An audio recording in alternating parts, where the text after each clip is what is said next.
Jos täällä auttaa voisin, edes yhtä vain. Jos hälle lohdun toisin, mä laulullain. Jos jonkun tielle loisin, valon taivaisen, silloin turhaan mä eläisi en. Sua tahtoisin palvella niin, Herra tahtoisin palvella niin. Mä että jonkun toisin luokse Jeesuksen, silloin turhaan mä eläisi en. Jos ihmisille antaa, voisin liiastain. Jos jonkun kuormaa kantaa, saisin matkallain. Jos minut Herra valtaa, antaa rakkauden, silloin turhaan mä eläisi en. Sua tahtoisin palvella niin, Herra tahtoisin palvella niin. Mä että jonkun toisin luokse Jeesuksen, silloin turhaan mä eläisi en. Jos voisin yössä hohtaa valon aamunkoi, jos tieni jonkun kohtaa, jota auttaa voi. Jos voisin yhden johtaa luokse Jeesuksen, silloin turhaan mä eläisi en. Sua tahtoisin palvella niin, Herra tahtoisin palvella niin. Mä että jonkun toisin luokse Jeesuksen, silloin turhaan mä eläisi en.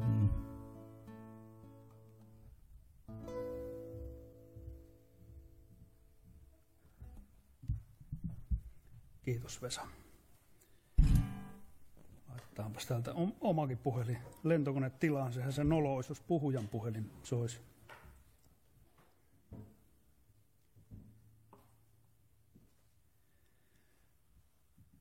Joo, meille on tähän annettu jopa 1,5 tunnin aikaikkuna, josta nyt on 5 minuuttia käytetty.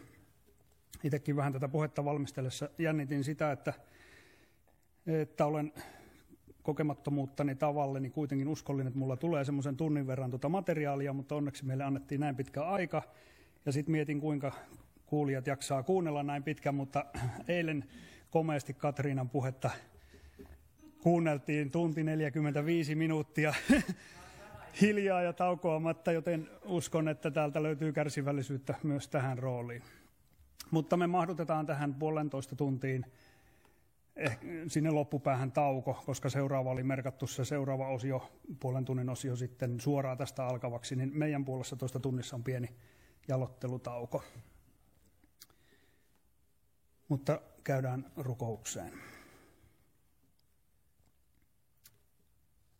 Oi pyhä taivaallinen Isä, sinä katsot meidän sydämiimme, sinä katsot todella sinne salatuimpaan saakka. Anna Herra meidän tulla rehellisiksi sinun edessäsi tänään, avoimiksi sinun edessäsi tänään, ettemme peitä sinulta mitään, emme kiitosta, emmekä syntejämme, ja hoida sinä meitä. Kristuksessa sinä olet täyttänyt kaiken. Sinä olet ottanut meidät omiksesi, ja sinä olet varannut meille kaikille oman paikan ja oman tehtävän. Ja me tiedämme, Herra, että jokainen sinun tehtävä, sinun omillasi jo sanassasi, vaati sitä tehtävää varten koulutuksen. Ja se koulutus otti oman ajan. Ja sinä olit ylikouluttajana. Anna meidän uskaltautua taivaallisen sepän käsiin tänään. Isä, heitä meidät ahjoosi, nosta alasimelle, tao ja taivuta vasarallasi. Heitä meidät ahjoon, nosta alasimelle, tao ja taivuta vasarallasi. Ja heitä vielä ahjoon, nosta alasimelle, tao ja taivuta vasarallasi. Kunnes meistä tulee työkalu sinun taivaan valtakunnan rakentamiseksi ja sinun seurakuntasi parhaaksi ja siihen käyttöön, mihin olet meidät kutsunut. Tee meistä nöyriä. Ja Herra, me kunnioitamme sinun nimesi. Tätä me rukoillaan rakkaan vapahtajamme Jeesuksen Kristuksen nimessä. Aamen.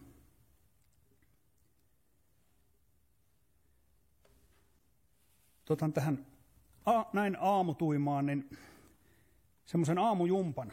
Se on aivojumppa, että herätän teidän keskittymisen ja ajattelun muutamalla. No, nämä on vähän niin kuin retorisia kysymyksiä, kenenkään ei tarvitse vastata, mutta saat aina muutaman sekunnin aikaa miettiä Raamatusta muutamia asioita, niin sillä saadaan aivot hereille. Ensimmäinen kysymys mulla on tässä tämmöinen. Muistatko Danielin 3 ystävää sieltä pakkosiirtolaisuuden ajalta? Muistatko, mikä oli heidän huolen aiheenaan kerran? Heillehän tuli melko kuumottava tilanne eteen, nimenomaan kuumottava. Kuningas Nebukadnessar oli pystyttänyt Babyloniin kultaisen patsaan. Koko kansa kutsuttiin koolle patsasta ja kuningasta juhlistamaan. Ja sitten annettiin kaikille yhtä aikaa käsky, että jokaisen on kumarrettava ja rukoiltava patsasta. Ja jos joku ei heittäydy maahan ja kumarra, niin hänet heitetään heti tuliseen pätsiin. Ja nyt mä sovellan, kun ollaan yrittäjäpäivillä. Onko sinun liiketoimissasi tullut vastaan tilannetta, jossa ehkä talous on ollut vaakalaudalla, mutta siitä selviytymiseen on tarjoutunut mahdollisuus, jossa pienellä epärehellisyydellä tai lain kirjaimen omalla soveltamisella, tai sanotaan nyt suoraan vaikka lahjuksien ottamisella tai verottajaa vedättämällä, pääsisi ongelmatilanteesta kuin koira veräjästä. Toinen kysymys. Profeetta Elisan, tämä on nyt vaikeampi kysymys, äsken oli helppo, mutta sillä mä tämän aivojumpan nyt tähän alkuun rakennan. Profeetta Elisan aikana oli eräs Herraa pelkäävä profeetan oppilas, joka kuoli. Ja häneltä jäi leskeksi vaimo ja vaimolle jäi elätettäväksi 2 poikaa. Muistatteko, mikä oli lesken suurin huolenaihe? No, hänen suurin huolensa oli velkataakka. Ei ollut enää miestä, joka tienaisi ja kykenisi lyhentämään tuota velkaa.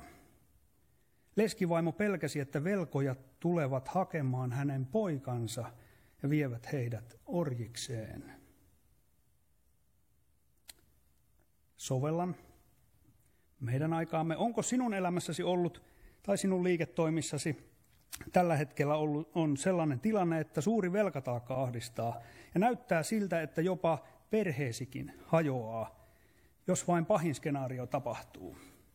Ja se voi näyttää jopa väistämättömältä, että näin käy. Jatkan aivojumppaa vielä 3. kysymyksellä. Ollaan vielä profeetta Elisan ajassa. Muistatko suunemilaisen arvossa pidetyn naisen, joka toimi hyvin kunnioittavasti Elisaa kohtaan, osoitti Jumalan profeetalle suurta vieraanvaraisuutta. Naisella ei ollut omaa poikaa ja niinpä Jumala lupasi Elisan kautta kiitokseksi, että naisella tulisi olemaan vuoden päästä oma poika. Ja niin todella tapahtui. Mutta muistatko, mikä tuli tämän naisen huolen aiheeksi?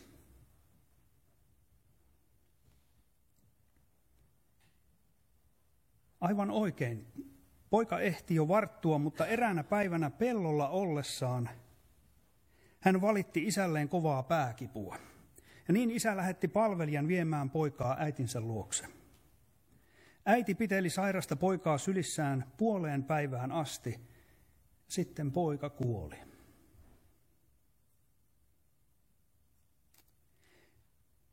Sovellutus. Onko sinun elämässäsi käynyt niin, että sinä kaipasit kovasti päästä yrittäjäksi ja lopulta koit selvästi, että Jumala lupasi sinulle sen, että saat sen, mitä sydämesi halajaa.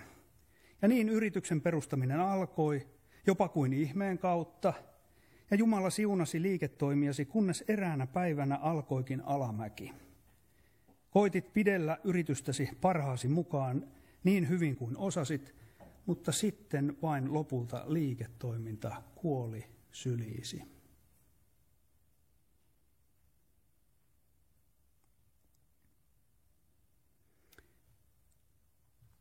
No niin, ehkä tällä sain teidät hereille ja joku saattoi jopa samaistua näihin kertomuksen sovellutuksiin. Toivon, että tämän Raamattutunnin aikana voisit oppia tuntemaan Jumalaa askeleen verran enemmän. Oli sinun tilanteesi sitten mikä tahansa. Saisit elämään lohtua ja rohkaisua. Tämä oli nyt vähän niin kuin esipuhe, aamujumppa. Sitten haen vähän vauhtia toisesta suunnasta. Meillähän on aiheena kristitty yrittäjä vai yrittävä kristitty. Ja tämä on raamattutunti, joten nyt on paljon raamattua. Ehkä teet muistiinpanoja, ehkä et. Tämä on tarkoitus panna nauhalle, joten äänitettä voi pyytää sitten henkilökunnalta. Jussi sen nauhalle laittaa ja Petteriltä sitä voi myöskin kysyä. Niin tässä on paljon asiaa. Tämä valmistelu on ollut niin pitkä prosessi, että asiaa on paljon ja pureskeltavaa on paljon.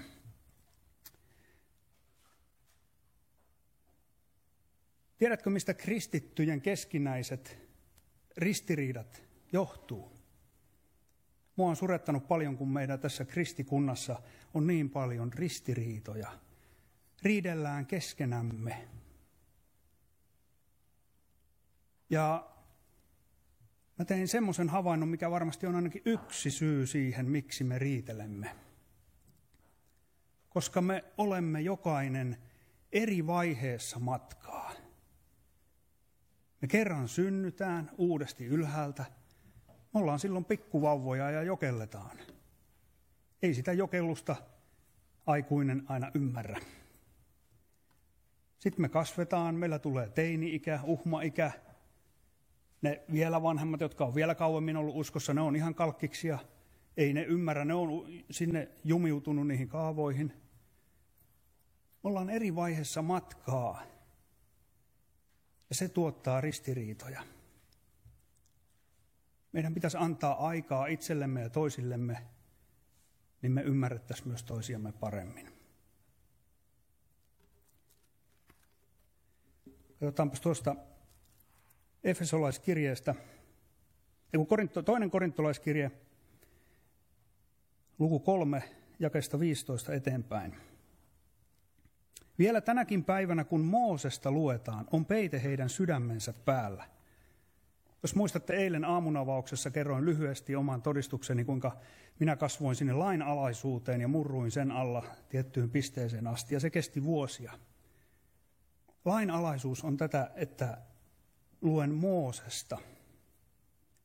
Silloin on peite meidän sydämen päällä.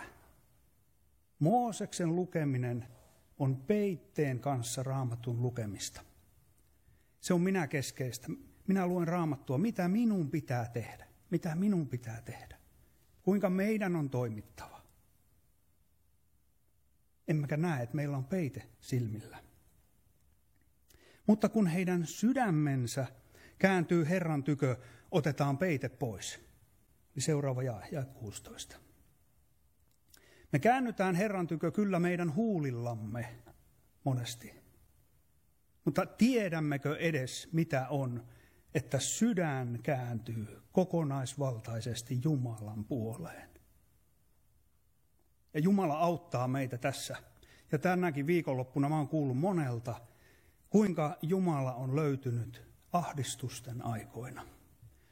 Itse asiassa uskallan väittää, että sydän kääntyy Jumalan puoleen vasta sitten kokonaisvaltaisesti, kun Jumala on riisunut meiltä kaiken muun turvan. Ja se ei ole ollut helppo tie, kun meillä ei ole mitään muuta enää jäljellä kuin Jeesus yksin. Silloin meidän sydämemme kokonaan kääntyy hänen puoleen. Niin kuin minä, joka etsin vain sanasta, miten minun on paranneltava itseäni, jotta täyttäisin kristityn mitan. Ja kun epäonnistuin siinä täydellisesti, ei jäänyt muuta kuin Kristus. Mutta sitten, kun sydän kääntyy Herran puoleen, jae 18, mutta me kaikki, jotka peittämättömin kasvoin katselemme Herran kirkkautta kuin kuvastimesta, muutumme saman kuvan kaltaisiksi kirkkaudesta kirkkauteen niin kuin muuttaa Herra, joka on henki. Kun peittämättömin kasvoin katselemme Herran kirkkautta kuin kuvastimesta. Mikä on se kuvastin? Se on tämä sana. Kun katselemme Herran kirkkautta, niin kuin eilen sanoin, etsikää ensin Jumalan valtakuntaa. Ei siinä kohdassa lue, että etsi ensin kuinka minun tulee onnistua jossakin. Etsikää häntä, mitä hän itsestään täällä sanoo. Ja hän on ylistettävä ja kunnioitettava. Jo luoma kunta kuvastaa sitä, kuinka me saamme ylistää ja kunnioittaa häntä. Mitä kohti me ollaan menossa? Ilmestyskirja kertoo sen, mitä me teemme lopussa. Mihin Jumala tähtää meidän ihmisten ja hänen seurakuntansa päämäärään?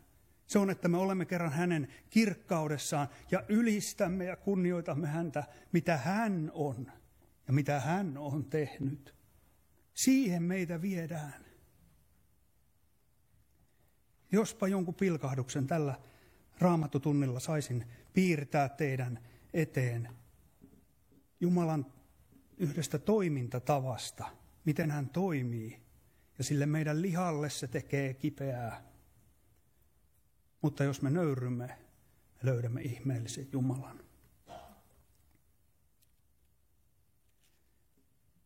Tämän puheen rakenne on sellainen, että näihin syvällisiin asioihin, joita koen kutsukseni, niin niihin ei päästä suoraan, vaan sinne pitää niin kuin johdatella. Tämä johdanto on tästä melkein puolet tästä niin kuin varsinaisesta puheesta. Ja tämä alkaa kevyemmin ja mennään koko ajan syvemmälle ja syvemmälle, joten jaksa sinne loppuun. Loppu voi olla raskas, mutta Jumalan kirkkaus on sitä kirkkaampi.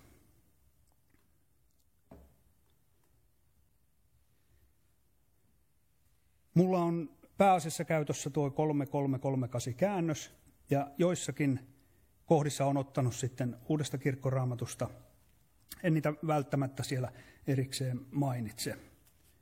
Mutta nyt kun tämä on raamattutunti, niin yritän mainita myös noita raamatun kohtia nyt sitten.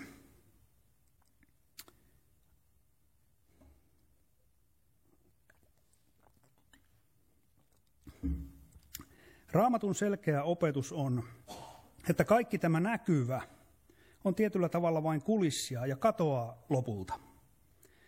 Mutta näkymätön on iankaikkista ja pysyvää.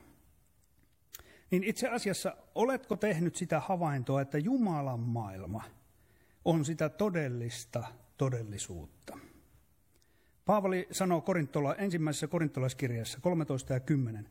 Kun tulee se, mikä täydellistä on, katoaa se, mikä on vajavaista.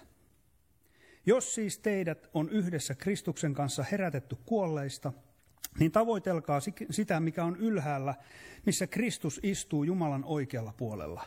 Ajatelkaa sitä, mikä on ylhäällä, älkää sitä, mikä on maan päällä. Ja tämä on aika vaikeaa, ainakin itselleni. niin paljon minun huomio on tässä luodussa ja näkyvässä. Ja nyt tämän koko Raamattutunnin kattavaksi perusajatukseksi minulla on 2 asiaa. Ensimmäinen on Jumalan näkökulma, eli havainnoimme kaikkea sieltä ylhäältä. Ajattelemme sitä, mikä on ylhäällä, mitä Jumalan maailmassa tapahtuu. Siellähän se kaikki todellinen taistelu käydään, kuten Paavali kirjassaan Efesolaisille sen tutun sota-asukuvauksen päätteeksi kiteyttää. Luku 6 ja 12. Sillä meillä ei ole taistelu verta ja lihaa vastaan, vaan hallituksia vastaan, valtoja vastaan, tässä pimeydessä hallitsevia maailman valtiaita vastaan, pahuuden henkiolentoja vastaan taivaan avaruuksissa. Tai tässä luen myös uudemman käännöksen mukaan. Emmehän me taistele ihmisiä vastaan, vaan henkivaltoja ja voimia vastaan, tämän pimeyden maailman hallitsijoita ja avaruuden pahoja henkiä vastaan. Se on siis ensimmäinen kantava ajatus koko tähän Raamattutuntiin. Jumalan näkökulma. Yritän saada meidät kaikki niin kuin tämän oman kuplan ulkopuolelta tarkkailemaan isoa kuvaa. Toinen kantava ajatus tähän Raamattutuntiin on Jumalan pyhyys. Jumalan näkökulma ja Jumalan pyhyys. Ne tulee nyt tässä, niin kuin tässä johdannossa. Yritän saada teidät niin kuin näitä havainnoimaan ja sitten varsinainen se loppupätkä, itse asia. Tarkastelette tästä Jumalan pyhyyden ja hänen näkökulmastaan. Katsotaan, kuinka onnistutaan. Jumalan näkökulmaa johdattelen meitä pienen tämmöisen leikkimielisen hypoteesin avulla. Ei tarvitse tarttua nyt teologisiin nippelitietoihin tämän kanssa. Olen tästä valmis antamaan periksi, jos jossakin kohdassa ei ole aivan oikein. Mutta tämä hypoteesin kokonaisajatus on se, että me löytäisimme sen Jumalan näkökulman. Jos ei teille muuta jää tästä mieleen, niin tämä on tarina. Tarinat jää mieleen, niin kuin eilen kuulimme. Hypoteesi alkaa. Jumalan liiketoimet. Jumalan bisneksethän alkoi jo paljon ennen näkyvän maailman luomista. Jumala on ollut aina liiketoiminnan harjoittaja, sillä hänen bisneksensä on hänen valtakuntansa, jota hän ylläpitää, ja siitä hän saa palkaksi. Tiedättekö, mitä Jumala saa palkaksi? Jos tuossa aiemmin teitte jonkun havainnon, mitä me voimme antaa Jumalalle? Pienenä vihjeenä sellaista, mikä hänelle kuuluu. Ylistyksen ja kunnioituksen. No kuinka ollakaan, Jumalan monopoliasemalle ilmaantui haastaja, jota myös saatanaksi kutsutaan. Hänen tavoitteenaan oli saattaa Jumalan bisnekset konkurssiin ja päästä osalliseksi siitä palkasta, joka kuului yksin Jumalalle. No se sai oikeudenmukaisen Jumalan suuttumaan, mutta koska hän on myös pitkämielinen ja kärsivällinen, niin hänpä ei tuhonnutkaan haastajaansa siihen paikkaan, vaan päätti käyttää tämän tilaisuuden oman toimitusjohtajuutensa eduksi. Ja niin hän sanoi saatanalle, hyvä on, tehdäänpä väliaikainen aputoiminimi, sen nimi olkoon näkyvä luomakunta, ja otetaan mittaa toisistamme. Niin minä näytän sinulle ja kaikelle luomakunnalle, millaista bisnesmiestä vastaan sinä olet noussut.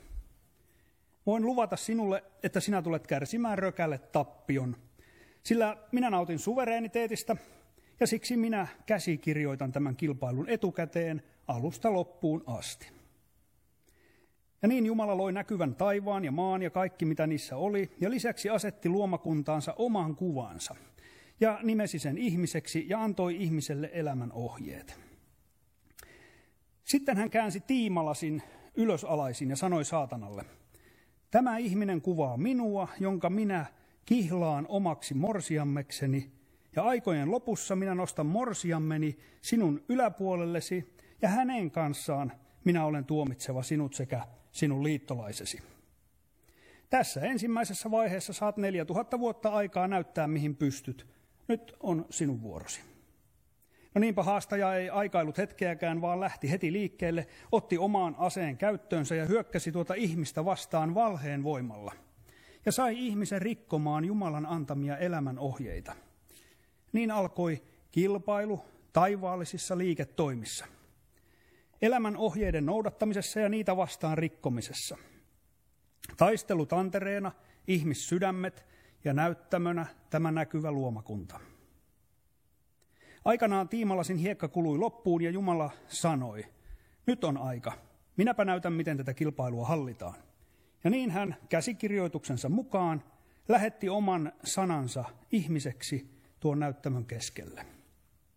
No, silloin haastaja luuli tilaisuutensa tulleen ja ymmärtämättä käsikirjoitusta ryhtyi kiusaamaan kaikilla mahdollisilla kiusauksilla tuota ihmiseksi tullutta Jumalaa.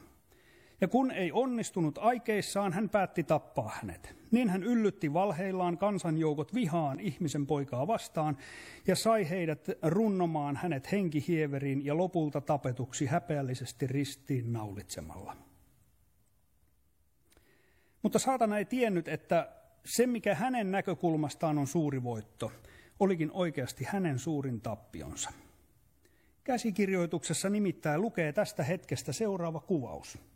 Kolossalaiskirje 2:15. Hän, eli Jumala, riisui aseet hallituksilta ja valloilta ja asetti heidät julkisen häpeän alaisiksi. Hän sai heistä hänen kauttaan voiton riemun. No miten hän sai tuossa hetkessä voiton riemun? Sen kertoo meille käsikirjoituksen edellinen jae, 14. Ja Jumala pyyhki pois sen kirjoituksen säädöksineen, joka oli ihmistä vastaan ja oli meidän vastustajamme, ja sen hän otti meidän tieltämme pois ja naulitsi ristiin. Jumala oli nimittäin päättänyt itse täyttää antamansa elämän ohjeet ja lukea oman työnsä armosta ihmisten hyväksi, niin kuin he olisivat täyttäneet tai tehneet ne teot. Lisäksi hän halusi itse kärsiä sen rangaistuksen, joka ihmiselle oli julistettu elämän ohjeiden rikkomisesta, johon saatana oli heidät pettänyt. Tällä hän kirkastaisi taivaallisissa liiketoimissaan oman olemuksensa piirteitä, ja luomakunta näkisi millainen hän todella on. Ja niinpä liiketoimien haastaja sai tuolla hetkellä kokea rökälle tappion ja joutui julkisen häpeän alaisuuteen siellä Jumalan maailmoissa. Jumala puolestaan vietti palkkapäivää saaden valtavat aplodit ja hänelle kuuluvan ylistyksen sekä kunnian. Mutta Jumala ei vielä sitonut haastajaansa lopullisesti. Jumala oli vain riisunut hänet aseista. Seuraavaksi Jumala käänsi hieman pienemmän tiimalasin, muutti kilpailun luonnetta ja tarkensi pelisääntöjä sanomalla saatanalle, nyt minä olen osoittanut, että sinusta ei ole minulle mitään vastusta. Minä annan sinulle vielä aikaa kantaa häpeääsi, samalla kun minä lähetän kihlattuni kulkemaan voittosaatossa, ja annan heille tehtäväksi julistaa tätä ilosanomaa voitosta, jonka minä olen nyt sinusta saanut, ja jokainen, joka uskoo tämän sanoman, minä otan mukaan voittosaattooni. Ja sillä aikaa, kun voittosaatto kulkee kulkuaan, minä menen valmistelemaan hääjuhlaa tuonne firman pääkonttorille, ja sitten kun tämä tiimalasi on kulunut loppuun, haen minä morsiammeni, ja me yhdessä juhlimme minun liiketoimieni onnistumista. Silloin sinä joudut lopullisesti hyväksymään sen, että olet menettänyt osasi minun liiketoimialueellani, ja olen antanut sen perinnöksi sulhaselle sekä morsiammelle. Ja silloin minä teen päätöskirjanpidon ja nautin jälleen palkastani ylistyskuorojen ympäröimänä. Hypoteesi päättyy.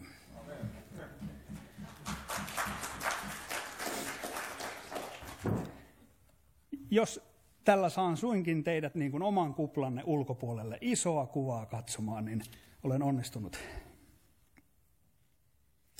Se oli siis katsaus Jumalan näkökulmaan. Sitten toisena kantavana ajatuksena tälle raamattutunnille oli se Jumalan pyhyys.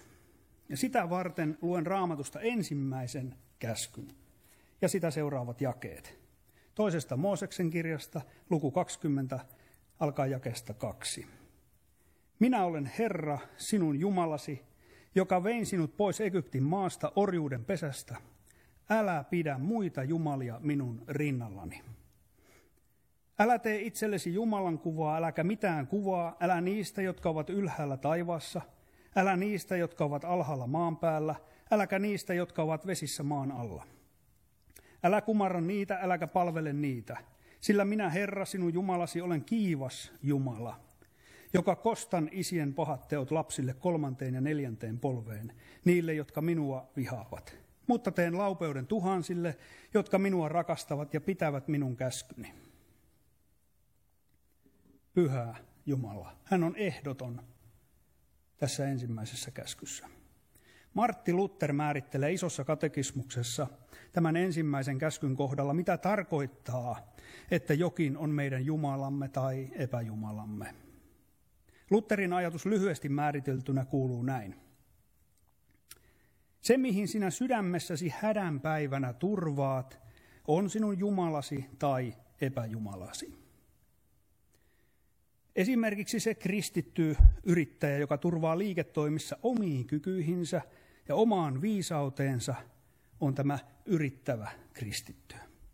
Ja hänen Jumalansa on omavoimaisuus.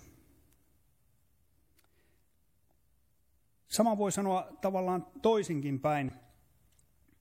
Se, mistä et ole missään tilanteessa valmis luopumaan Jumalan ulkopuolella, Jumalan lisäksi, se on sinun epäjumalasi. Jos Jumala pyytää sinua luopumaan kaikkein tärkeimmästäsi, onko sinun sydämesi siihen valmis? Vaikka se voi näyttää siltä, että ei tässä ole mitään järkeä, Jumala voi tällaista pyytää. Muistatteko Abrahamin? Hän sai Jumalan lupauksen ja lupauksen pohjalta Iisakin, jota oli odotettu niin ja niin kauan. Se oli mahdotonta, mutta Jumalalle mahdollista. Hän sai lopulta tämän luvatun pojan, joka varttui Abrahamin kanssa.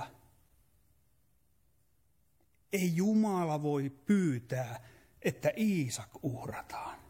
Miten lihallinen ajatus. Jos meillä on inhimillinen Jumalakuva. Mutta Abraham oli kristitty yrittäjä, niin sanotusti. Hän oli valmis nöyrtymään niinkin mahdottomaan pyyntöön, kyseenalaistamatta.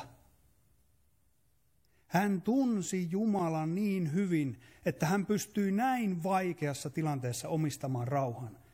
Eli luottamaan Jumalaan näytti miltä näytti.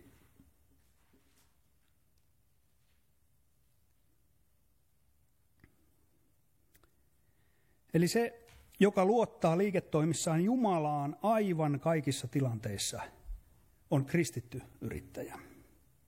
Mutta kristityksi yrittäjäksi ei tullakaan aivan hetkessä. Jumalan varassa eläminen edellyttää, että uskoa vahvistetaan koettelemusten kautta. Ja koettelemukset ovat hyvin usein vastoinkäymisiä ja jopa todella suuriakin murheita. Mutta ne ovat Herran lähettämiä, ja se on merkki siitä, että hän on päättänyt kasvattaa meistä todellisia kristittyjä. Jumalan tapa on tehdä meistä heikkoja ja avuttomia, jotta hänen voimansa voisi asettua meihin asumaan. Niin Pietari kehoittaakin meitä ensimmäisessä kirjeessään luku 5 ja 6. Nöyrtykää siis Jumalan väkevän käden alle, että hän ajallansa teidät koroittaisi. Ja heittäkää kaikki murheenne hänen päällensä, sillä hän pitää teistä huolen. Näin Abraham toimi. Hän nöyrtyi Jumalan väkevän käden. Näettekö, kuinka väkevä on Jumalan käsi, kun hän pyytää niin mahdotonta asiaa, uhraa ainokainen poikasi Iisak minulle. Se on väkevä käsi. Jos meidän vanha aatuma elää, niin se aivan varmasti taistelee vastaan. Mutta Jumalan tahto on, että me nöyrrymme. Emme pidä siitä Jumalan kuvasta kiinni, joka meillä ihmisyyden takia herkästi on vääristynyt. annamme Jumalan pyhän sanan muokata Jumalakuvaa sellaiseksi, kuin hän on ilmoittanut. Mutta se ei kirkastu, jos meidän sydämen päällä on peite. Meidän täytyy tulla siihen hetkeen, että meidän koko sydämemme kääntyy Jumalan puoleen ja nöyrtyy. Jos me tunnemme Jumalan isänä, niin vaikka me emme tiedä, miksi hän tekee näin, kun hän tekee tällä hetkellä elämässämme, meille riittää, että hän, isä, koskee omaan silmäteräänsä. Hänen oma lapsensahan tässä kärsii, jos hän minut laittaa kärsimään. Mä suutuin kerran tuossa viime kesänä, kun mä tein halkoja ja hakkasin ison kasan halkoja, eikä ne ollut vielä niin kuin sääsuojassa. Ja sääennuste sanoi, että on kaunis päivä. Sitten tulee sadekuuro ja ne mun halot kastui siihen. Ja mä suutuin Jumalalle. Et sä voi näitä kastella näitä. Mä halusin nää kuivana niin kuin sateen suojaan. Mutta sit välähti. Et ei nää oo mun puita. Et taivaanissa ihan omat puuskastelit. Ja sit sade loppu. Jumalalla oli mulle opetus. Ei ne ole mun puita. Sen mitä Jumala sallii, omalleen hän sallii. Ja siinä on turvallista olla. Ja Paavali meitä vielä opastaa myöskin. Kolossalaiskirje 3:23. Mitä teettekin, tehkää se täydestä sydämestä, niin kuin tekisitte sen Herralle, ettekä ihmiselle. Muistakaa, että saatte Herralta palkan, osuutenne perinnöstä. Palvelkaa Herraa Kristusta. Meidän palkka on perintö, joka on meille sinetöity, eikä sitä syyttäjä voi meiltä riistää.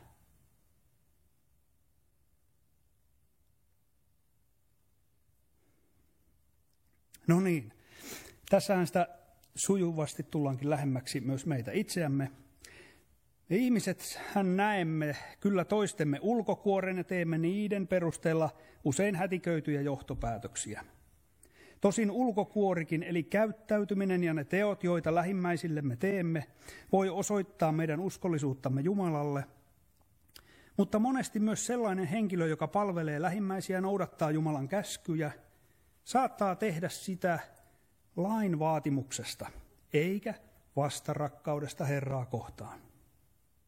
Siksi meidän huomiomme ei tulisi olla ensisijassa toisten teoissa ja käyttäytymisessä, eikä omissa teoissamme ja käyttäytymisessämme, vaan siinä sydämemme syvimmässä sisimmän tilassa ja tutkia sitä, missä suhteessa sydämemme on Jumalaan nähden. Onko Herra minun Jumalani niin, että minulla ei todellakaan ole muita jumalia hänen rinnallaan? Olenko tehnyt Jumalan kuvan itselleni vaikkapa rahasta tai puolisostani tai lapsistani tai taidoistani ja kyvyistäni tai yrityksestäni? Miten voin saada rehellisen vastauksen tähän kysymykseen? Tänään Jumalan sana voi todella aiheuttaa piston meidän sydämiimme, mutta ei anneta sen säikäyttää niin, että loukkaantuisimme.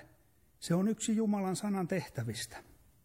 Sanoohan hebrealaiskirjeen kirjoittaja meille 4. luvussa ja 12. Sillä Jumalan sana on elävä ja voimallinen ja terävämpi kuin mikään kaksiteräinen miekka ja tunkee lävitse, kunnes se erottaa sielun ja hengen ja nivelet sekä ytimet ja sydämen ajatusten ja aivoitusten ja on sydämen ajatusten ja aivoitusten tuomitsija. Eikä mikään luotu ole hänelle näkymätön, vaan kaikki on alastonta ja paljastettua hänen silmänsä edessä, jolle meidän on tehtävä tili. Jos kerran kaikki sisimmän ajatuksetkin ovat jo Jumalalle alastonta ja paljastettua, niin eikö olisi hyvä meidänkin nähdä itsemme saman totuuden valossa? Siispä uskaltautukaamme tänään taivaallisen ylipäällikön taistelukentälle ja antakaamme hänen miekkansa tunkeutua lävitse ja erottaa vaikka sitten sielun ja hengen nivelet ja ytimet ja erityisesti sydämemme ajatukset ja aivoitukset. vaikka se meidän vanhalle aatulle tekeekin kipeää. Onneksi tuo sama hebrealaiskirjeen kirjoittaja lohduttaa meitä rohkaisevasti samassa luvussa, jae 14. Mutta kun meillä siis on suuri ylimmäinen pappi, joka läpi taivasten kulkenut Jeesus Jumalan poika, niin pitäkäämme kiinni tunnustuksesta, sillä ei meillä ole sellainen ylimmäinen pappi, joka ei voi meitä sääliä meidän heikkouksiamme, vaan joka on ollut kaikessa kiusattu, samalla lailla kuin mekin, kuitenkin ilman syntiä. Käykäämme sen tähden uskalluksella armon istuimen eteen, että saisimme laupeuden ja löytäisimme armon avuksemme oikeaan aikaan. No nyt johdattelen meidät uskalluksella matkalle erään Raamatun henkilön elämän vaiheisiin, jonka Jumala kärsivällisyydessään johti lopulta armonistuimen eteen, että hän saisi laupeuden ja löytäisi armon avuksensa. Ja niin Jumala sen toteuttikin ja aivan oikeaan aikaan. Matkan varrella sovellamme näitä vaiheita omaan elämäämme ja toivottavasti löydämme itsemmekin Jumalan ihmeellisestä suunnitelmasta. Vaikka se tekisi vähän kipeääkin ja mikä kaikkein tärkeintä, opimme askeleen verran enemmän Jumalaamme tuntemaan ja hänen toimintatapojansa ymmärtämään. Ja sen tulisi johtaa meidät osoittamaan hänelle yhä suurempaa kiitosta ja kunnioitusta. Tämä oli johdanto. Tuo päähenkilö Raamatusta on patriarkka Jaakob. Raamattu kertoo Jaakobin tarinan ensimmäisessä Mooseksen kirjassa eli Genesiksessä. Jaakobille on varattu yllättävän paljon palstatilaa, ja se taas kertoo meille henkilön tärkeydestä. Ensimmäisessä Mooseksen kirjassahan on 50 lukua. Jaakob syntyy luvussa 25 ja kuolee viimeisessä luvussa 50. Välissä on tietysti useita lukuja omistettu myös muille, kuten Joosefille ja vaikka Juudalle, mutta karkeasti sanottuna puolet tästä Genesiksestä kattaa sen ajanjakson, jonka Jaakob on ollut elossa. Nyt emme käy läpi koko hänen elämäänsä, vaan poimimme sieltä tuon aiemmin luetun ensimmäisen käskyn valossa, kuinka hyvin Jaakob onnistui tai epäonnistui pitämään Herran Jumalanaan sydämensä ensimmäisellä sijalla. Ja teemme havaintoja siitä Jumalan näkökulmasta. Tekikö Jaakob Jumalan kuvia jostakin, mikä oli ylhäällä taivaassa tai täällä alhaalla maan päällä? Eli muistakaa ne kaksi pohjaa tälle varsinaiselle opetukselle. Käyn nopeasti Jaakobin syntymän läpi. Ensimmäinen Mooseksen kirja 25, jakeesta 21 alkaen.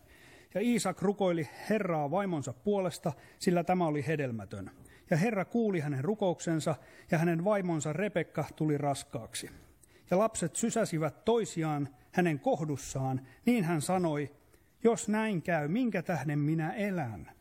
Ja hän meni kysymään Herralta, ja Herra sanoi hänelle, 2 kansaa on sinun kohdussasi. 2 heimoa erkanee sinun ruumiistasi, toinen heimo on toista voimakkaampi, vanhempi on palveleva nuorempaa. Näin siis jo ennen Jaakobin syntymistä Jumala ilmoittaa suvereenista valinnastaan sekä kertoo, mitä käsikirjoituksen mukaan on tapahtuva.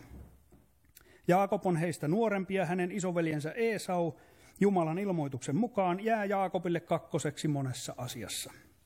No siitähän ei hyvää seuraa, ja niin veljesriita on valmis, ja sen johdosta sitten Jaakob lähtee karkuteille itään, Harraniin, Mesopotamiaan, ja saapuu enonsa Laabanin luokse.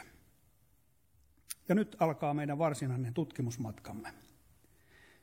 Nimittäin Jaakob rakastui Laabanin nuorempaan tyttäreen Raakkeliin ensisilmäyksellä. Hän oli ehtinyt olla Laabanin luona vain kuukauden, kun Raamattu sanoo. 1 Mooses 29 ja 18. Jaakob rakasti Raakkelia. Niin hän sanoi Laabanille, minä palvelen sinua 7 vuotta saadakseni Raakkelin vaimokseni. Ja tähän Laaban suostui. Jae 20. Jaakob palveli siis 7 vuotta saadakseen Raakelin, ja ne tuntuivat hänestä vain muutamilta päiviltä, niin paljon hän rakasti häntä. Sovelletaan. Muistatko ihastumisia ja rakastumisia nuoruudessasi? Tai sen innostuksen, kun olimme juuri saaneet oman tuoreen Y-tunnuksen ja ajatusmaailma keskittyi huikeaan liikeideaan. Ne tunteet valtasi koko meidän olemuksemme ja täytti kaiken meidän aikamme. Kaikki muu jäi vähän niin kuin varjoon yrityksen rinnalla. Huomaa nyt se, mitä voimme nähdä Jaakobin sisäisestä maailmasta. Ikään kuin rivien välit puhuvat siitä Jaakobin sydämen tilasta, jossa tärkeimmällä paikalla ei olekaan Herra. Salakavallisesti ja huomaamatta Jaakob epäonnistuu ensimmäisen käskyn noudattamisessa. No eikä sitä tarvitse rivien välistäkään lukea, vaan ihan riveiltä se näkyy. Katsotaan, mitä hetkeä myöhemmin tapahtuu. Laaban antoi Jaakobille vaimoksi myös vanhemman tyttärensä Lean, ja luemme näin. 1. Mooses 29 ja 30. Raakel oli hänelle, Jaakobille, rakkaampi kuin Lea. Ja Herra näki, että Leaa hyljittiin. Niin hän avasi hänen kohtunsa, mutta Raakel oli hedelmätön. Ja Jumalan käsikirjoituksessa tapahtuu jotakin. Niin silloin kun Herra on meidän Jumalamme, täytämme siis hänen ensimmäisen käskyn. Kun me tunnemme hänet ja hän on sydämemme ensimmäisellä sijalla, niin sen hedelmä on se, että me emme syrji perheenjäseniämme, vaan rakkaudesta Jumalaan me rakastamme perhekuntaamme tasapuolisesti, koska me pelkäämme ja kunnioitamme Herraa enemmän kuin mitään muuta. Mutta tässä näemme heti, kuinka Jaakobin sydämen ensimmäiselle sijalle istuikin hänen vaimonsa Raakel. Älkää ymmärtäkö väärin, on oikein rakastaa vaimoa, eikä Jumalakaan halunnut estää Jaakobia avioitumasta Raakelin kanssa. Mutta vaimokaan ei saa nousta kilpailijaksi Jumalan rinnalle sydämen tärkeimmällä paikalla. Ja tätä voimme soveltaa tänään hyvällä syyllä yritykseen tai yrittäjyyteen tai mihin tahansa, mikä sinun tai minun elämässä on meille niin kovin arvokasta.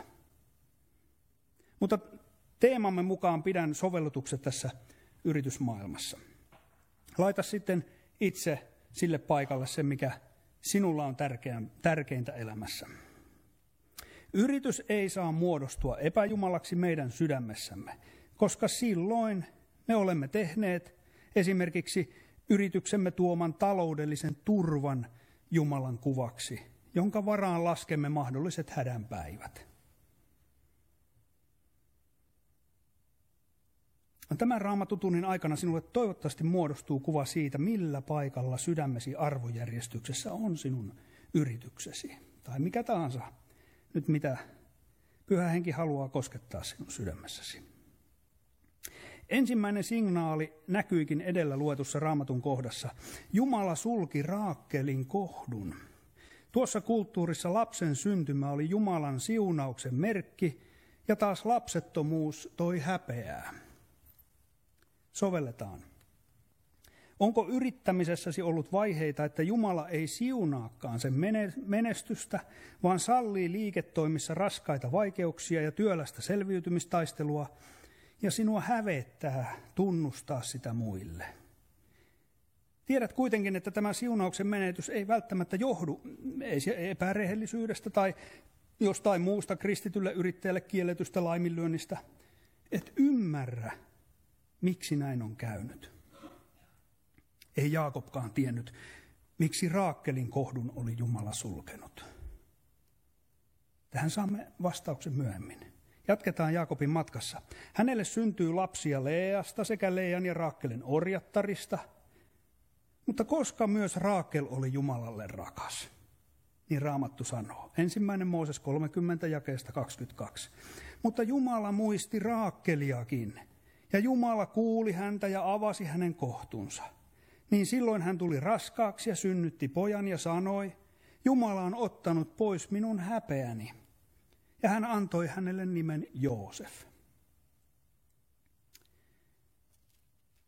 Tehdään pieni sivuraiteille meneminen tässä tarinassa, mutta koska täällä on niin suuri lohtu, niin otan tähän pienen syrjähypyn.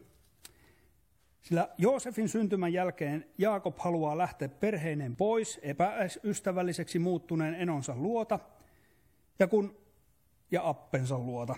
Ja kun muutamien haasteiden jälkeen lähtö onnistuu ja he saapuvat Jabbokjoelle, jonka varrella tapahtui tämä kuuluisa Jaakobin paini, eli Jaakob painii itsensä Jumalan kanssa. Jaakob ei päästä painikumppaniaan menemään ennen kuin tämä suostuu siunaamaan häntä, ja niin Jumala siunasi Jaakobia. Jaakobia, jonka nimi tarkoittaa petturia, Jumala antaa hänelle uuden nimen Israel. Ja se tarkoittaa muun muassa, että Jumala hallitsee. Osa tutkijoista on sitä mieltä, että tässä kohdassa oli Jaakobin uudesti syntyminen, ja se perustellen tuolla uuden nimen saamisella. No joka tapauksessa, jos tuo oli Jaakobin uudesti syntyminen, niin voimme todeta, ettei Jaakobistakaan tullut synnitöntä uudesti syntymisen seurauksena. Ja minua se ainakin lohduttaa, kun huomaan itse lankeavani tällä Jeesuksen seuraamisen tiellä vielä uskossa ollessanikin. Mutta onneksi syntisyytemme ei koskaan voi kumota Jumalan armon lupauksia, jotka Jumala on meille antanut. Niinpä joitain hetkiä myöhemmin, kun Jaakob saapuu Beetteliin, Jumala vahvistaa Jaakobin uuden nimen sekä uudistaa lupauksensa. Meille kerrotaan näin 1. Mooseksen kirje 35 ja jakeesta 9 alkaen. Ja Jumala ilmestyi jälleen Jaakobille hänen palattuaan Mesopotamiasta ja siunasi hänet. Ja Jumala sanoi hänelle, sinun nimesi on Jaakob, mutta älköön sinua enää kutsuttako Jaakobiksi, vaan nimesi olkoon Israel. Ja Jumala sanoi hänelle, minä olen Jumala, kaikkivaltias, ole hedelmällinen ja lisäänny. Kansa, suuri kansojen joukko on sinusta tuleva ja kuninkaita lähtee sinun kupeistasi. Ja maan, jonka minä olen antanut Abrahamille ja Iisakille, minä annan sinulle. Minä annan sinulle, myöskin sinun jälkeläisillesi minä annan sen maan. Tämä oli se lohdullinen sivuraiteilla käynti, mutta minua se niin lohdutti, koska meille uskovillekin tätä lankeamista tapahtuu. Nyt siis matka jatkuu uudesti syntyneenä vahvistetuin lupauksin, mutta edelleen Jumala joutuu kilpailemaan Jaakobin sydämen ensimmäisestä sijasta. Uudessa testamentissa Jaakobin kaima, toinen Jaakob, kirjoittaa luvussa 4 jakeesta 4. Ettekö tiedä, että maailman ystävyys on vihollisuutta Jumalaa vastaan? Joka siis tahtoo olla maailman ystävä, siitä tulee Jumalan vihollinen. Vai luuletteko, että Raamattu turhaan sanoo, kateuteen asti hän halajaa henkeä, jonka hän on pannut meihin asumaan. Mutta hän antaa sitä suuremman armon. Sen tähden sanotaan, Jumala on ylpeitä vastaan, mutta nöyrille hän antaa armon. Tuo kohta, jossa Uuden testamentin Jaakob kirjoittaa, kateuteen asti hän halajaa henkeä, jonka on pannut meihin asumaan, niin alaviite paljastaa Jaakobin viitanneen toiseen Mooseksen kirjaan lukuun 34. Luen sieltä 3 jaetta. Jakeesta 12. Varokaa tekemästä mitään liittoa sen maan asukkaiden kanssa, johon olette matkalla. Jos liittoudutte heidän kanssaan, te joudutte heidän pauloihinsa. Repikää maahan heidän alttarinsa, murskatkaa heidän kivipatsaansa ja hakatkaa poikki heidän aserapaalunsa. Älkää kumartako mitään muuta Jumalaa, sillä Herra, joka on kiivas Jumala, ei suvaitse muita jumalia rinnallaan. Muistatte alussa se näkökulma, Jumala on pyhä Jumala. Nyt kun palaamme takaisin kertomukseen, Israeliksi nimetyn Jaakobin elämässä tulee vaihe, jossa Jumala alkaa käydä kiivaana. Nimittäin uskallan väittää, että Jaakob edelleen rikkoo ensimmäistä käskyä. Hänen sydämensä ensimmäisellä sijalla istuu hänen vaimonsa Raakel, ja kateellinen Jumala käy kiivaudessaan taisteluun ensimmäisestä sijasta. No kumpi väistää? Ihminen väistää. Huomatkaa näkökulma. Taistelijapareina on Jumala ja saatana. Taistelu käydään näkymättömässä, mutta todellisessa maailmassa. Taistelutanner on Jaakobin sydän ja näyttämönä tämä luotu todellisuus. Jumala salatulla tavalla käy taisteluun Jaakobin sisäisessä maailmassa sallimalla hänen suuresti rakastamansa Raakelin kuolla toisen lapsensa eli Benjaminin synnyttämisen yhteydessä. Niin jatkuu Jumalan kärsivällinen työ petturi Jaakobin sydämin muuttamiseksi nöyräksi ja uuden Israel-nimen omaksumiseksi kohti sitä, että Jumala todella hallitsee ja että häneen voi luottaa suurimmankin menetyksen kynnyksellä ja että hän saisi osakseen sitä suuremman armon. Mutta sinne on Jaakobin kohdalla vielä matkaa. Ja niin monesti meidänkin kohdalla sovelletaan jälleen. Oletko sinä kenties kohdannut liiketoimissasi suuren taloudellisen romahduksen? Se on saanut sinut murheelliseksi, mutta et ole jäänyt tuleen makamaan, vaan olet ajatellut, että otetaanpa tähän avuksi pankista lainaa, niin kyllä se sillä saadaan elvytettyä ja ei muuta kuin uuteen nousuun. Minä en luovuta, enkä nöyry ensimmäiseen vastoinkäymiseen. Niin toimi Jaakobkin.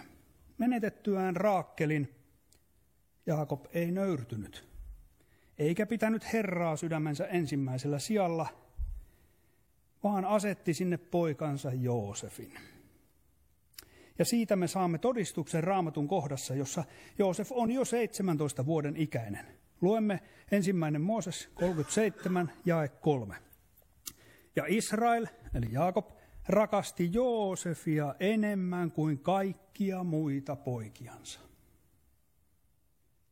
Siinä se paljastui. Aikoinaan Jaakob syrji Leaa ja suosi Raakelia. Nyt hän syrjii muita poikiaan ja suosii Joosefia. No mitäpä luulet, mitä Jumala tekee? Aivan. Hän jälleen lähtee taisteluun kilpailijansa vastaan. Taistelupareina on todellisessa todellisuudessa Jumala ja saatana. Taistelu käydään näkymättömässä, mutta todellisessa maailmassa taistelutanner on Jaakobin sydän ja näyttämönä jälleen tämä luotu todellisuus. Varmaan muistattekin, kuinka Joosefin veljet hautoivat jopa murha-aikeita. Huomaa tässä yhteys saatanan liiketoimiin. Mitä tapahtuu näkymättömissä? Veljet hautovat murha-aikeita. Mutta Jumala suvereenissa johdatuksessaan pitää käsikirjoitusta yllä ja ohjaa Gileadista tulevan ismaililaisen karavaanin kulkemaan heidän ohitseen juuri oikeaan aikaan. Ja niinpä Juudan ehdotuksesta he myyvät Joosefin noille karavaanissa kulkeville kauppiaille. Mutta isälleen he valehdellen väittävät petoeläimen raadelleen Joosefin kuoliaaksi. Ja nyt te jo näettekin, millainen taistelu hengessä tapahtuukaan Jaakobin sydämessä. Kun taas tulee valtavan raskas tappio täällä näkyvässä maailmassa, sellaiselta se tuntuu, ystävät, kun Jumala sysää sydämen ensimmäiseltä sijalta pois sinne tehdyn Jumalan kuvan. Luemme, kuinka Jaakob suri poikaansa. Luku 37 ja 34. Ja Jaakob repäisi vaatteensa, pani säkin lanteilleen ja suri poikaansa pitkät ajat.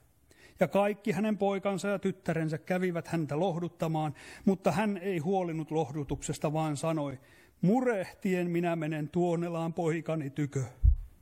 Ja hänen isänsä itki häntä.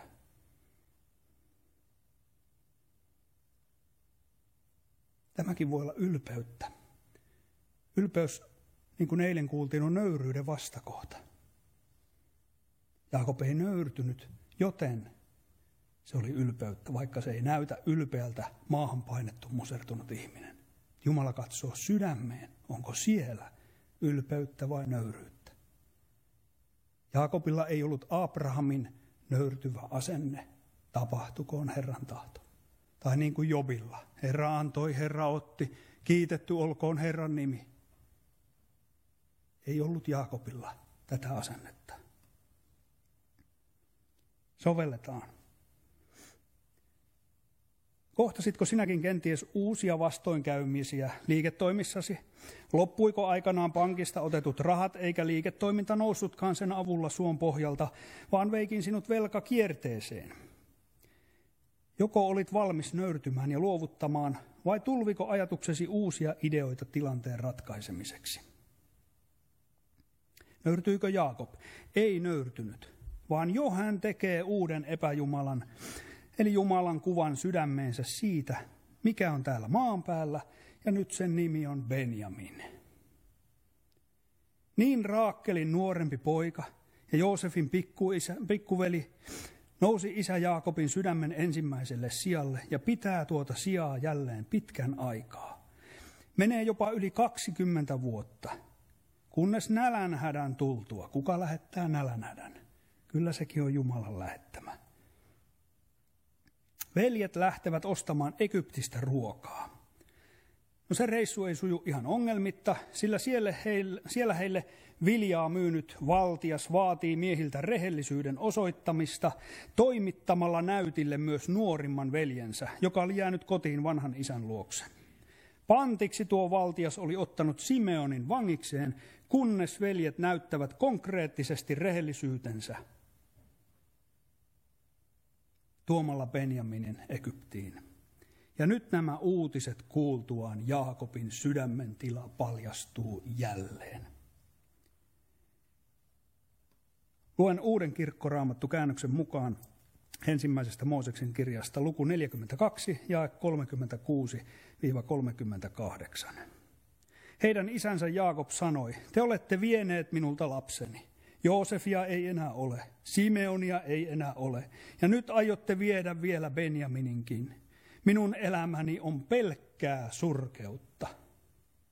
Silloin Ruuben sanoi isälleen, saat vaikka tappaa minun 2 poikaani, ellen tuo Benjaminia takaisin luoksesi. Anna hänet minun huostaani, minä kyllä tuon hänet sinulle takaisin. Mutta Jaakob sanoi, minun poikani ei lähde teidän mukaanne. Hänen oma veljensä on kuollut ja vain hän on enää jäljellä. Näettekö, mitä Jaakob näkee? Hän ei edes näe niitä siunauksia, joita Jumala on antanut. Hänen sydämessään on vain Benjamin. Vain hän on enää jäljellä. Se kertoo siitä sydämentilasta, mitä Jaakob näkee ja mitä hän ei näe. Jos hänen käy huonosti matkalla, suru murtaa minut ja niihin te syöksette harmaapään isänne tuonelaan. Sovelletaan jälleen. Onko kenties liiketoimintasi tullut sinulle niin rakkaaksi, että monelta suunnalta tulevat uhkakuvat saa sinut kovettumaan ja ajatuskin toimintasi menettämisestä tai lopettamisesta saa sinut huudahtamaan, minun elämäni on pelkkää surkeutta. Ei, minä en anna periksi, en hyväksy sellaista. Jos menetän tämän, se on sama kuin menettäisin kaiken ja suru murtaisi minut.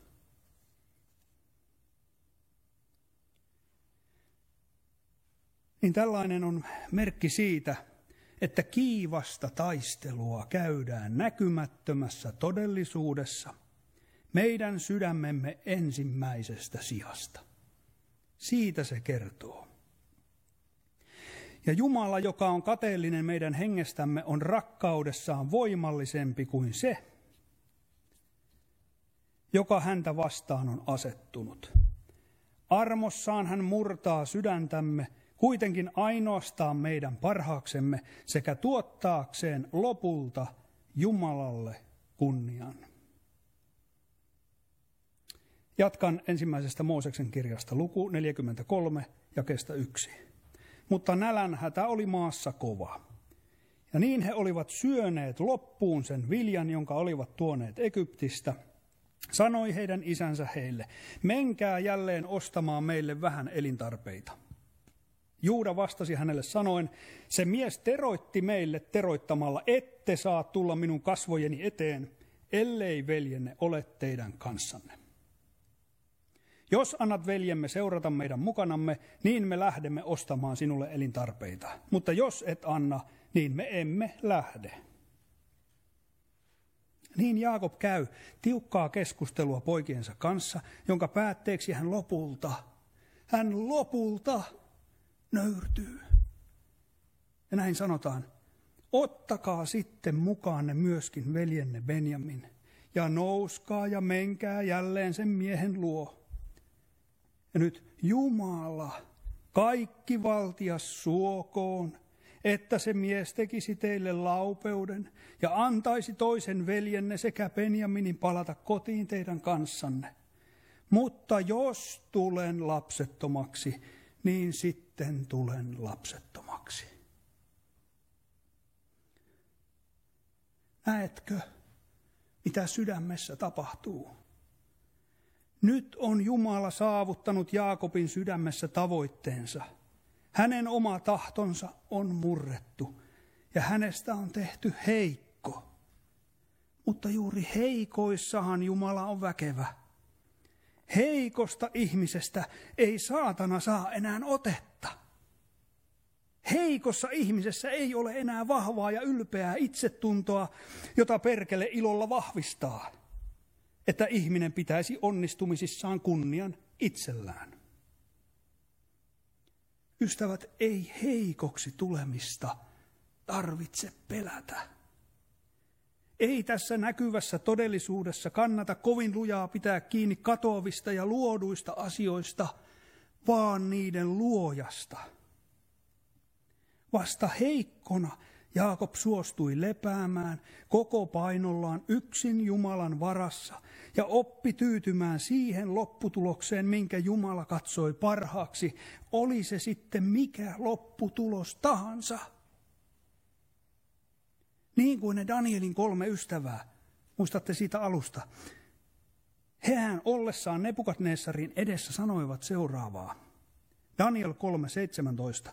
Jumala, jota me palvelemme, pystyy pelastamaan meidät tulisesta uunista, ja hän voi pelastaa meidät myös sinun käsistäsi, kuningas.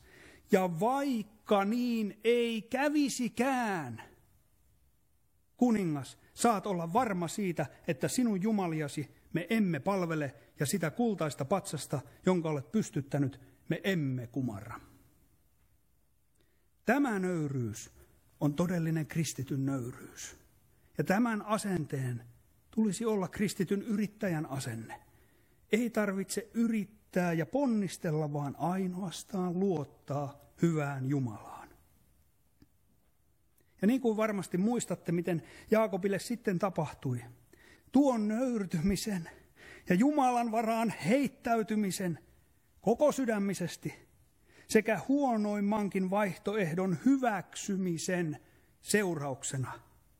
Näkymättömässä maailmassa saatana oli kokenut tappion ja joutunut jälleen julkisen häpeän alaiseksi, ja niin Jumalan armollisuus sai astua näyttämölle, tuoden Egyptistä hänelle takaisin poikansa Benjaminin ja Simeonin, ja vielä sen lisäksi sanoman Joosefista, joka on sittenkin elossa. Niin sai nöyrtynyt Jaakob ikään kuin kuolleista ylösnousemisen kautta vielä Joosefinkin takaisin 22 vuoden jälkeen. Ja näin vihdoin Jaakob käsitti, mitä hänen uusi nimensä Israel todella tarkoittaa. Jumala hallitsee kaikkea, ja siitä hänelle yksin kuuluu kunnia. Kaikki kunnia. Tämä olisi kristityn yrittäjän paras sydämen tila.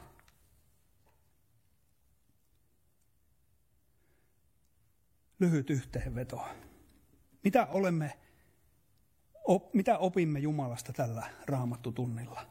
Ainakin sen, että Jumala on todellakin kaikkivaltias. Kaiken, minkä hän on päättänyt, sen hän myös toteuttaa. Saatana ei ole kaikkivaltias. Hän tekee vain sen, minkä Jumala sallii hänen tekevän. Jumalalla on luojana Isän rakkaus meitä ihmisiä kohtaan, mutta rakkaus toimii pyhyyden tukena. Tavoitteenaan ylistyksen ja kunnian tuominen Jumalalle, sillä meidän parhaaksi hän rakkaudessaan riisuu meitä saatanan meille petoksellaan rakentamista epäjumalista, jotka on muodostunut mistä tahansa luodusta elementistä täällä näkyvässä luomakunnassa. Tai voi se olla siellä näkymättömässä taivaissakin, me palvomme jotakin enkeliä tai jotakin muuta. Lisäksi opimme, että ihminen, minä en ole tämän maailman kaikkeuden napa ja keskipiste, vaan Jumala on. Me olemme isossa kuvassa vain mitättömiä saviastioita, maantomua, jonka tuuli vie mennessään, tai ruohonkorsia, jonka aurinko polttaa poroksi.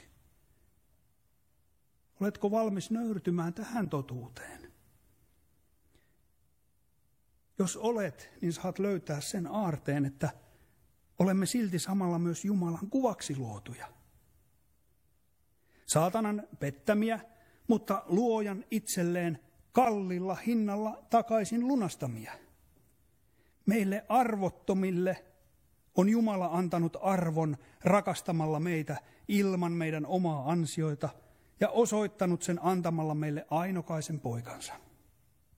Ja jos hän on ollut valmis antamaan meille sen, mikä on hänelle kaikkein arvokkainta, niin kyllä hän haluaa antaa meille kaikkia näitä ajallisiakin siunauksia nautittavaksemme tässä luomakunnassa, kunhan emme vain tee niistä jumalia itsellemme.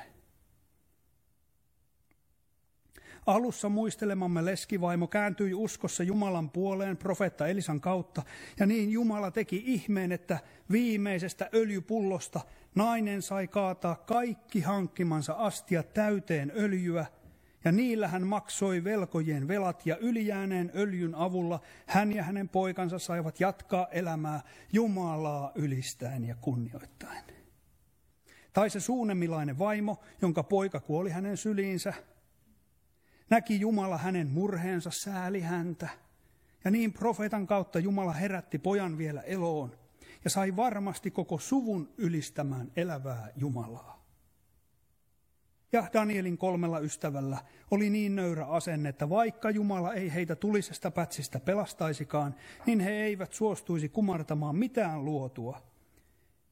Ja he eivät välittäneet tuliseen pätsiin joutumisesta, mutta se pätsi ei voinut heitä vahingoittaa, koska Herra oli heidän kanssaan. Ja niin koko ympärillä oleva, koolle kutsuttu kansanpaljous ylisti elävää Jumalaa. Eli sitten kun Jumala lopulta saa meidätkin nöyrtymään ja tuo avun meidän murheisiimme, niin emmekö mekin ole velvolliset ylistämään ja kunnioittamaan häntä koko sydämestämme. Ja tiedätkö, Jumala ei jätä sinua apua vaille, sillä muuten häneltä itseltään jää hänen oma palkkansa saamatta. Aamen. Aamen. Nyt otetaan Vesan kanssa laulu. Minä venytin tätä niin pitkään, että vain yksi laulu. Yksi laulu ja sitten pidetään tauko ja tasalta on sitten Petterin vuoro siihen seuraavaan osioon.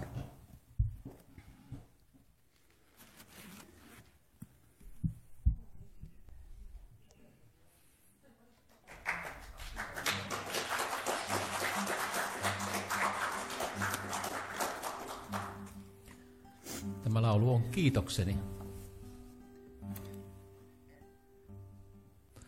Kuinka kiittäisin Herrani hyvyydestäsi,